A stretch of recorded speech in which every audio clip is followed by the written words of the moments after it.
Yeah, joining us now, bringing in Elias Cepeda. He is a writer on topics political, cultural, media, and sport. He's been on the show before. Go check out our previous episode. Elias, thanks for joining us once again. Thanks for having me on, guys. Elias, want to talk to you about a couple things, including the dynamics between Smalls and politics, basically.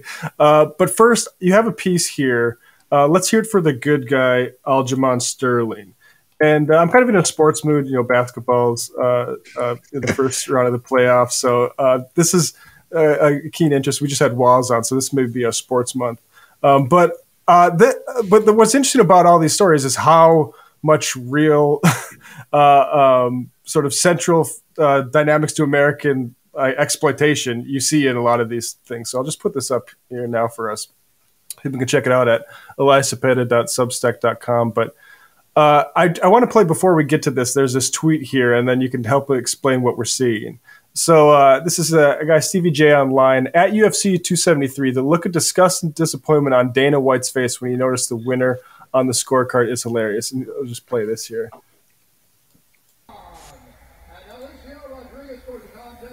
And Dana White's the guy in the background there, the bald guy.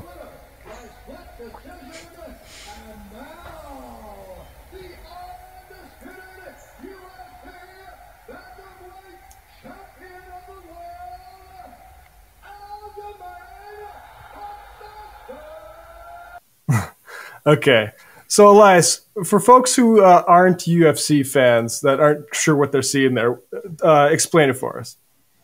Yeah, thanks. Thanks for the setup there and for talking about the article. All right, so this is pretty interesting because on its face, what you have behind you, the bald guy in the black, Dana White, the president of the largest mixed martial arts organization in the world. So that's like the UFC, which is like the NFL to American football or something of that nature.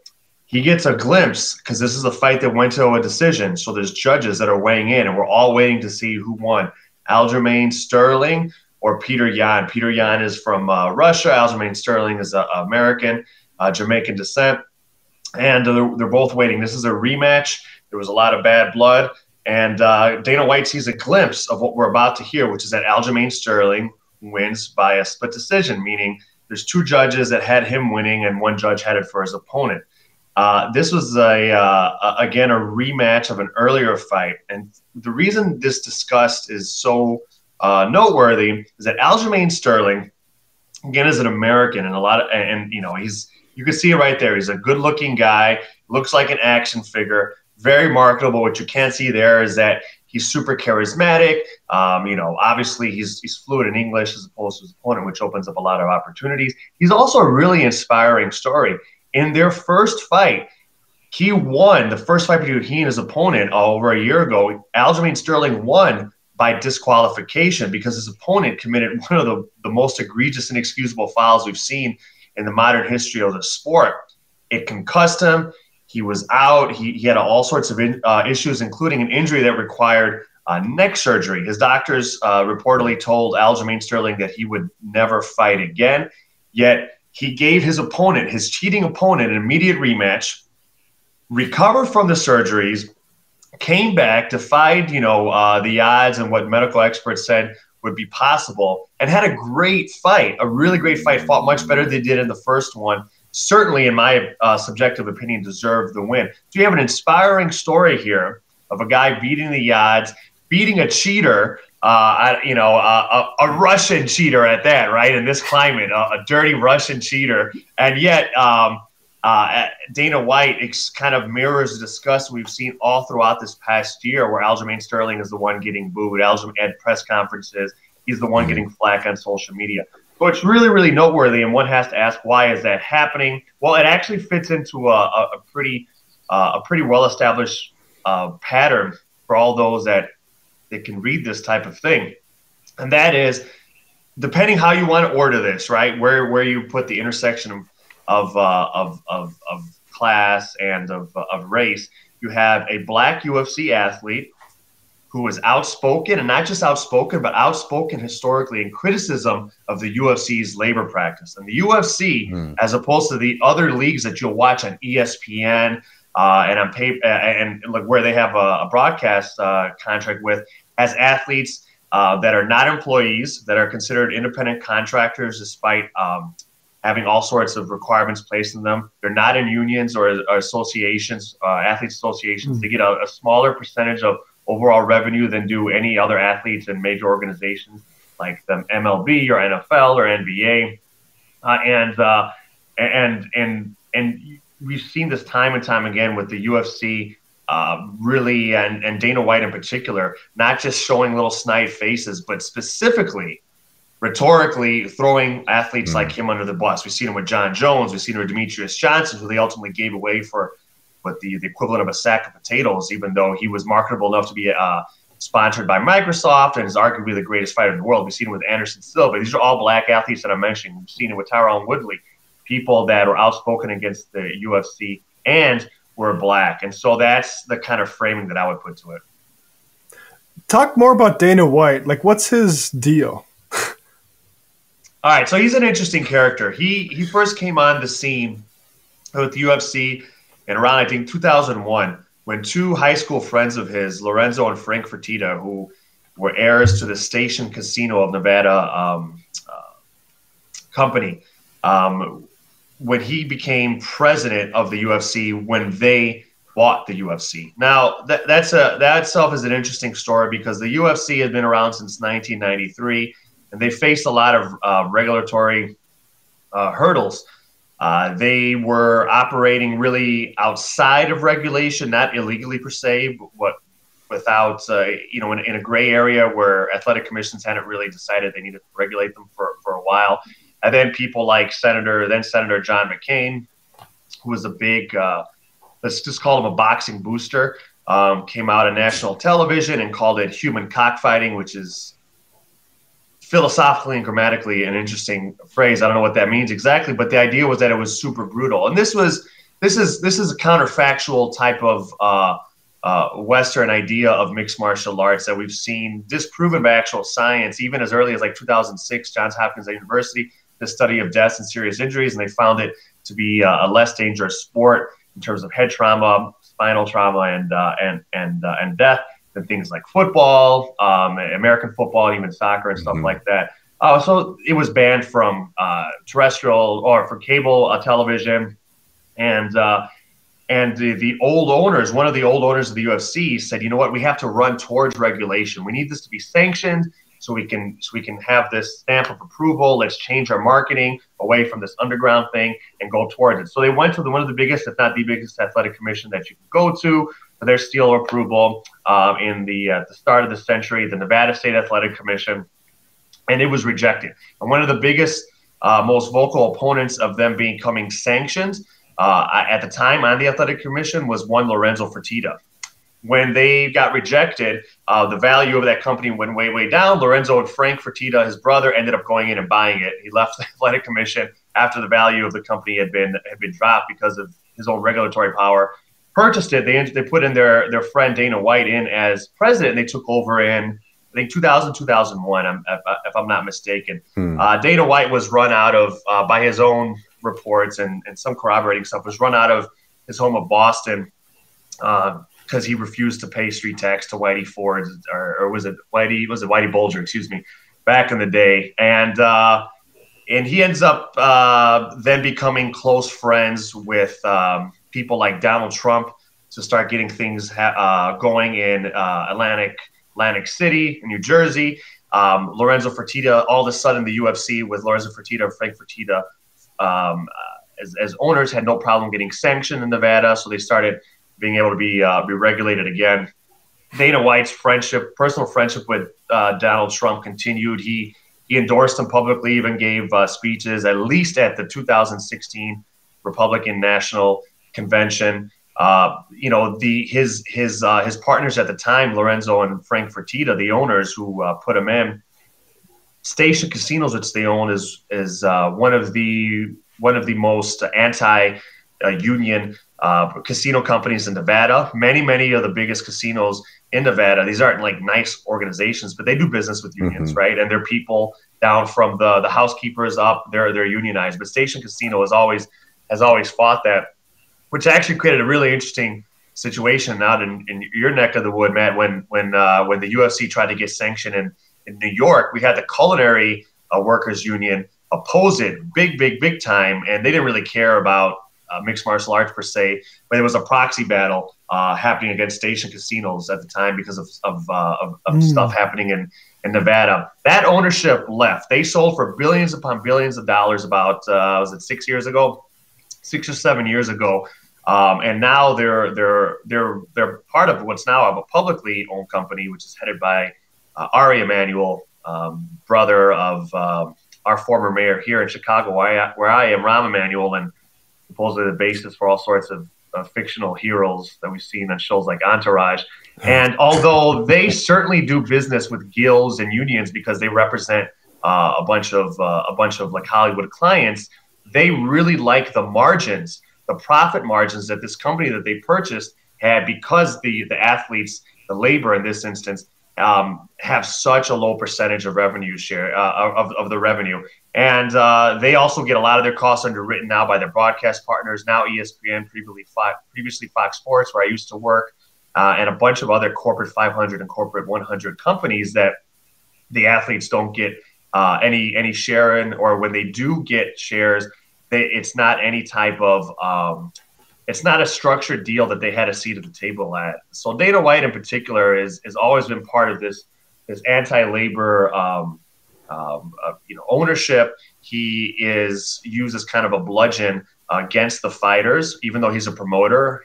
The only times you'll ever see him really bash fighters, and he does it frequently, is usually when there are people that speak out against the practices, either always or selectively. He's done that against some of the biggest stars. He'll excuse Conor McGregor, assaulting people and threatening people's children and wives. But when Conor McGregor said he wasn't getting paid enough, then he had a problem with him. He'll excuse John Jones hitting a pregnant woman with a car and fleeing the scene and being caught with drugs, or being caught using cocaine during a training camp, which is kind of badass if you think about it. But he'll excuse that. But when John Jones complains about matchmaking, complains about almost criminal things that the UFC is doing, or criminally low pay, or wants to hold out for more money, then they throw him under the bus. So Dana White is himself personally really a right-wing figure, and at the helm of a company that likes to think of itself as liberal, though in a sense, like most of their workers that are actually employees, like in PR or in the front office, like to think of themselves as good liberals and tolerant and things of that nature. But Dana White, all the way from his business practices all the way down to the rhetoric he uses and the rhetoric he allows is pretty right-wing, even down to just base, crude, sexist, homophobic things he says, and certainly a lot of anti-labor stuff. Yeah, I mean, that's just to underscore for folks. That's atypical that a sports league would not have a union. NFL, MLB, NBA, they all have unions. We actually talked with Waz about how the NBA one was formed, and very righteous struggles. So that's interesting. Let's talk a little bit about this is sort of related, how people are reacting to say you quote one guy that called the winner a jackass. He was acting like a jackass, as we in the context of McGregor, right? Talk a little bit about this culture being developed towards like media, basically, and also the relationship that media has with the sport itself officially. Yeah, that's a great question. It's like to answer it, it's like a matrix of different things, but I think they're relatively connected. If we take the culture of how the UFC seems to want its fans to consider and regard the beat media that covers it, and consider and regard its athletes and their pay and their requests. I think those things are pretty well connected. So you've got this historically anti-union ownership that we've seen for at least the last 20 years. We've got, including this new ownership, which is not necessarily anti-union with its other endeavors, but likes these margins that you could only see with a labor force that is not collectively bargaining. And then you've got a grooming of what can only be generous. I mean, this is gonna. I mean, people are gonna be upset at me. I've covered boxing and international MMA since 2006 for a living. But what could only be described in regards to the MMA beat media as a semi-professional beat media. Those who can't just be kind of groomed and brought along by little things like access to live events. And I've gone and covered events live, UFC live events since 2006, are often outright hired by the UFC, often secretly. The biggest media personality in all of MMA had a secret UFC contract while he was ostensibly working for a completely different outlet, which is owned by Vox Media. Had a secret UFC contract that ultimately came to light, and that's just its own interesting story that I was very important witness to, pretty close.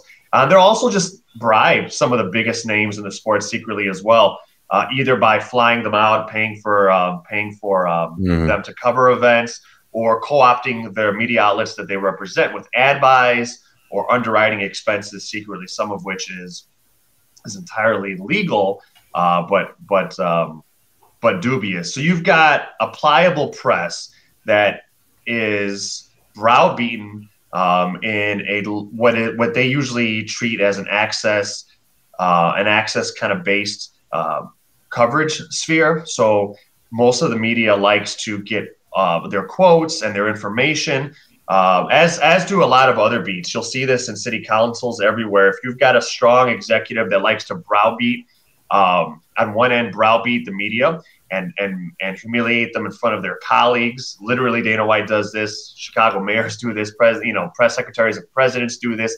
Embarrass them on one hand, and then on the other hand, close to deadline, will feed them information. You get a pliant media, even if they weren't being bribed outright, right?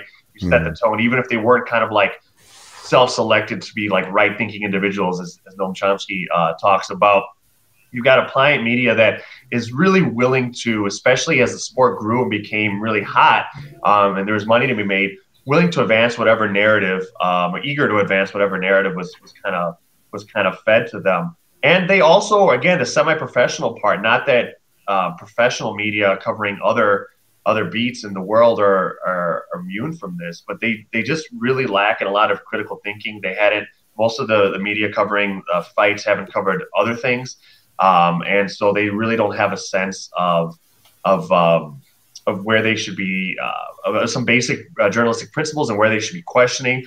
And you also have an overall culture in the sport of MMA which relates to this, where it's time to outgrow this mentality that we've also, in the community at large, we've had of like MMA, before it was even called MMA, it was called NHB or Vale Tudo, is like this mom and pop operation. It's underground, besieged by everyone. So we all have to band together so that it survives, so that we can keep doing it.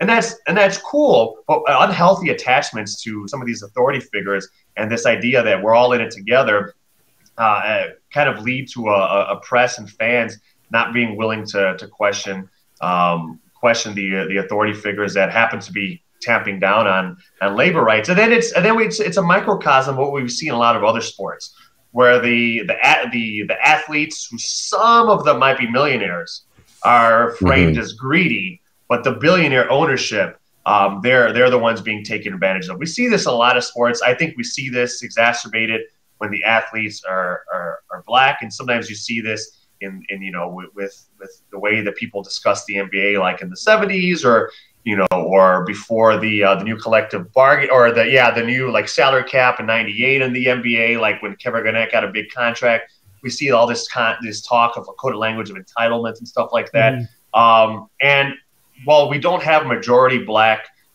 league, so to speak, in the UFC, we actually have something that I think in the inverse is extra dangerous, where the biggest stars are usually white, the ones that are promoted. And so when the athletes are not white, and when they're black or they're brown, and they start speaking out against these things, you already have a fan base that is right wing for the most part. You see this in the gym membership, people that participate in it and then become fans.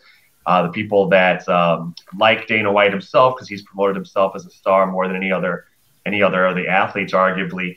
They're really primed to kind of go against anything that the athletes say they need and say, hey, you know what, we need to just be all this together and support the UFC, even though the UFC is now, billions of dollar industry itself.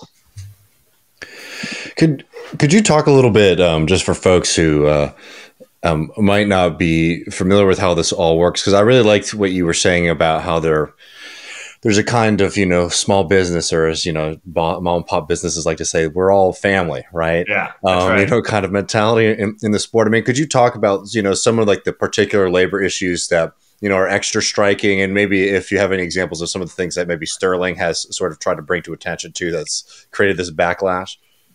Yeah, no, that's a great question. So one of the things that jumps out in terms of the we're all family stuff is that as president, Dana White has basically used that type of language.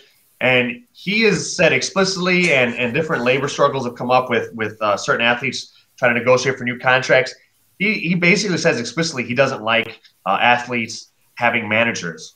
He doesn't want to even deal with managers. He wants to. So not only do they not have union membership or association membership where you get a seat at the table to negotiate royalties for things like action figures and video games and apparel, and then have like forensic auditing ability to see what's actually been sold. Not only do they not have any of that, not only do they not have any seat at the table to negotiate royalty rates for all these gigantic corporate sponsorships or anything like that. They also, the UFC has made it clear that they don't really want to hear from certain managers. There's the UFC heavyweight champion of the world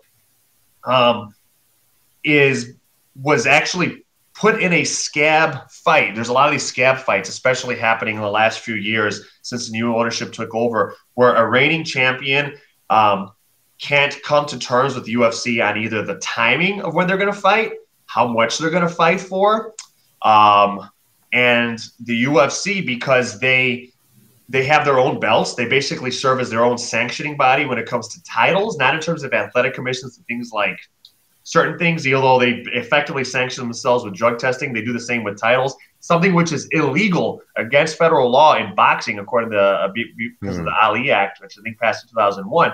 The UFC basically has control of these symbolic titles, but that have real material consequences. Because, for example, an athlete that's trying to get an endorsement on their own, they have a much better position when they and their manager, they and their agent are trying to negotiate for a deal to say, I'm the champion.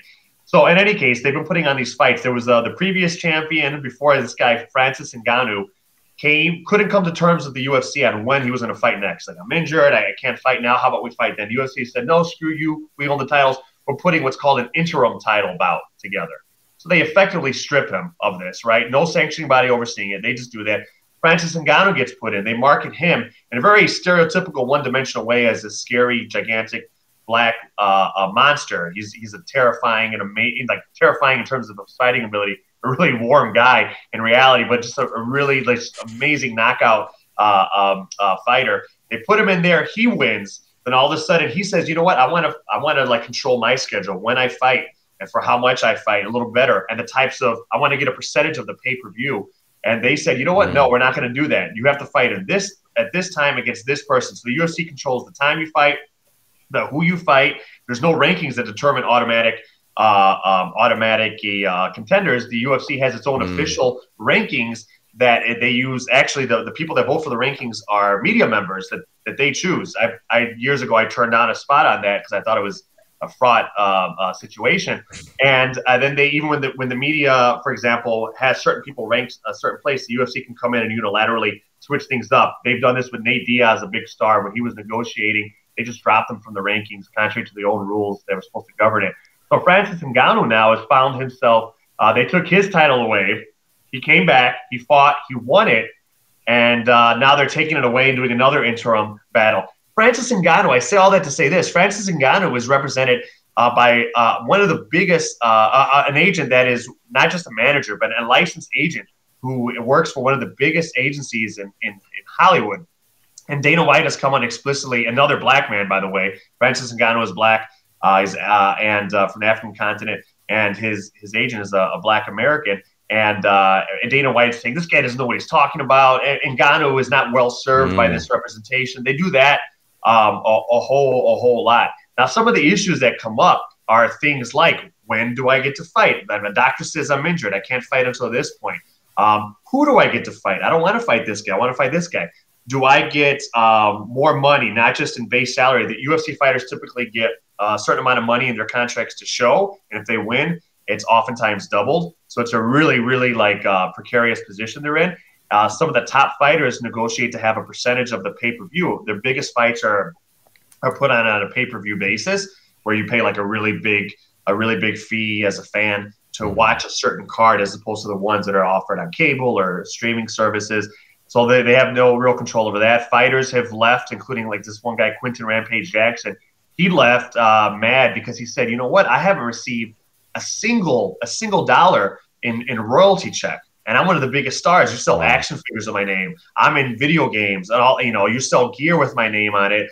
And I don't receive royalty. That checks out. Most fighters, if you ask them, have not received a royalty check. And he said, there's no forensic device for me to look into. The UFC says, oh, you haven't. I have no ability with my managers to go in, and I have no forensic auditing ability. So there's some there's people that are upset about that. Obviously, there's people that are upset about the way that they're promoted. They say, you know what, you don't promote me well. There used to be a time UFC was growing in this mom and pop zone where they said, you know what, we don't pay that much. At a time, there was a point where other MMA organizations paid more. They said, we don't pay that much, but when you come to the ring, you can have a banner. You can hang it behind you. When they show you, it'll list all your sponsors. And you can go out there because, after all, the UFC considers these folks independent contractors. They avoid paying any employment rights or paying into any employment taxes by characterizing them independent contractors. And so fighters used to do that. They would hustle from a low end, things like Condom Depot, all the way to the top end. A fighter named Demetrius Johnson had a sponsorship from Xbox, from Microsoft. Then they cut that off. They say, you know what? No, we have an official deal with Reebok to outfit you. So even though you're independent contractors and we decide when you fight, we can cut you if you decide not to fight or accept certain fights at certain times. And the exclusivity that you have to us, you're not free to sign with other fighters and other organizations, even if you're a huge star like Conor McGregor. Conor McGregor had to give the UFC a piece of his fight when he fought Floyd Mayweather. Dana White probably made as much as Conor McGregor personally when they fought Floyd Mayweather. Yeah, so they manage effectively as management and as promoters, which in boxing can get as illegal. So there's these types of fights that have over there. Fighters want a bit more control over their working conditions, their benefits, and salary. Fighters don't have pensions. They're not even eligible, possibly, right? In the amount of years you might be eligible for pension. They're never eligible for that. So these are just some of the issues that some of the fighters are upset about. That's a remarkable amount of power for over fighters. It's like they privatized the Roman gladiator thing. That's exactly right. I we talked to labor attorneys for stories and when they look at some of these contracts, they're like, this looks like a freaking early 20th century baseball contract. This is absurd. It's actually the type of contracts that are being struck down, or the type of relationships that are being struck down in California with like the Uber class action suit, right? They characterize people as independent contractors when you require like an employee level of commensurate responsibility.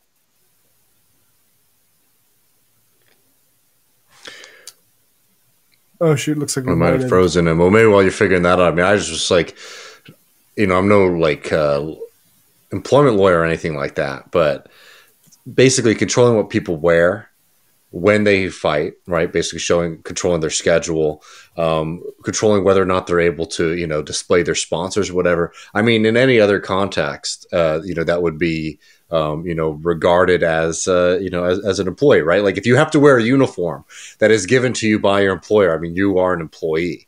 The independent contract thing is bogus from the get-go, but like even on the most baseline ways that they usually try to investigate that, the UFC is already showing, they're very clearly, in defiance of the law there. Yeah, it's such a microcosm of the economy in general. Like you mentioned, like the gig economy parallels, and there's also you can fight for exposure, right? You will have a big banner where you can do the corporate sponsors that you go out and get taken care of. So I'm not sure if we'll have Elias back. We might have some internet issues. All right, folks. Looks like we got Elias back there. Hey, sorry guys, we had a little brownout here. I'm using my phone now. Hopefully the audio isn't bad. I apologize. All good. No all worries, good. man. Appreciate it. Of course. I mean, I think when we lost you, we were just sort of wrapping up just like how insane it is that, they're considering these people to be independent contractors, despite the fact that they're controlling what they wear. And you and Matt were noting the similarity there between, like early, like 19th century baseball contracts. Truly, it's really astounding in this modern era, and I think this I mean, I think your listeners appreciate if I put it well enough, but this really goes to the problem of capitalism, in my view. There was in the community, this tight knit community, the MMA community that we were talking about. There was always this idea that once it broke through, once we got on network television, once we got on cable, once there was real money, then we're basically, once the productive capabilities of this sport were unleashed, you know what? It's going to be good then. In reality, it's not really a matter of productive capabilities or popularity. Just like it's not a matter of capitalism's productive abilities. Capitalism is extremely productive. It's a matter of distribution, and if you create a lot of wealth, but you don't account for the way things are distributed, it doesn't mean there's going to be any more equity or any more fairness. It's really sad. Totally.